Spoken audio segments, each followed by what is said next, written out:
Hey, do you have any idea why the spiritual gift of tongues became so controversial? You know, it is the gift that started the whole church on the day of Pentecost. It was speaking in tongues that caused people to recognize that God was moving amongst the people through the Holy Spirit. Yet here we are, 2,000 years later, and whole denominations are built around whether you can speak in tongues, you have to speak in tongues, or you cannot speak in tongues. And Christians divide over this. And there's a really simple reason why it became so controversial and why it became so divisive.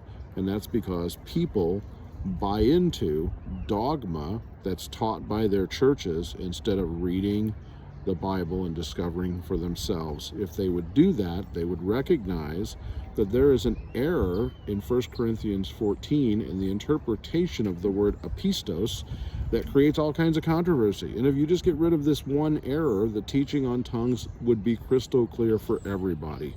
But instead of getting rid of the error that's obvious when you read it, people just decide to draw the line in the sand and dig their heels in on their favorite interpretation of dogma. It's time we get past that. Tongues is a gift given to the church to be a sign to unbelievers.